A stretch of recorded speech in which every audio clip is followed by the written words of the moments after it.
Je suis chercheur en neurosciences, chef d'une équipe de recherche qui s'intéresse aux circuits neuronaux et au contrôle des mouvements. En pratique, on s'intéresse à l'ensemble des neurones qui pilotent les actions et qui permettent de se mouvoir.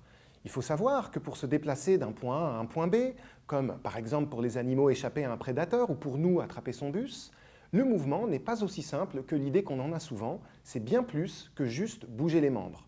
On doit en effet aussi adapter sa respiration pour consommer plus d'oxygène, on doit maintenir son équilibre, ou encore bouger la tête et les yeux pour regarder son environnement. Toutes ces actions doivent se coordonner, et le but de mes recherches est justement de comprendre précisément comment le cerveau contrôle, orchestre ces actions motrices qui, ensemble, permettent un mouvement cohérent. Cela implique de comprendre comment différents neurones interagissent entre eux, on parle donc de circuits neuronaux.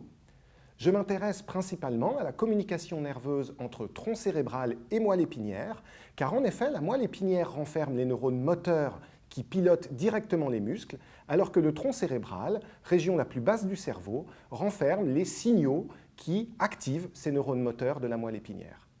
Contrairement à beaucoup de zones du cerveau, le tronc cérébral et la moelle épinière ne sont pas organisés en noyaux bien définis. Ce sont des régions au contraire très complexes, avec de nombreux types cellulaires différents et autant de fonctions plus ou moins bien connues. Dans ces structures, il est donc impossible de prévoir la fonction d'un neurone sur la seule base de sa localisation. Et c'est là que mes recherches entrent en jeu.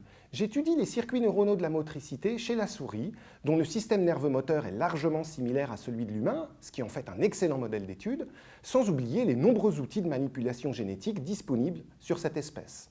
En utilisant par exemple des vecteurs moléculaires et des souris génétiquement modifiées, on peut cibler une population de neurones d'intérêt au milieu d'une grande diversité d'autres neurones, et on peut ainsi repérer ces neurones d'intérêt en les faisant exprimer une protéine fluorescente que l'on va détecter par microscopie.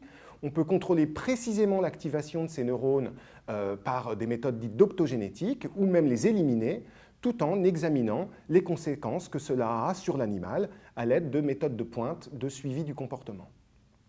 On peut modifier ces vecteurs pour qu'ils remontent ou descendent les connexions nerveuses, ce qui nous permet de retracer les circuits neuronaux et de comprendre quels neurones sont liés les uns avec les autres.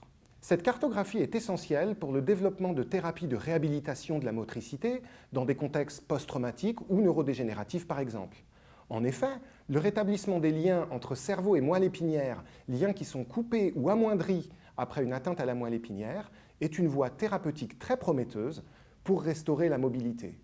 Mes recherches permettront in fine de savoir quels neurones et jonctions neuronales sont clés dans la motricité que l'on souhaite rétablir et permettront de déterminer les circuits neuronaux prioritaires afin de guider au mieux ces thérapies.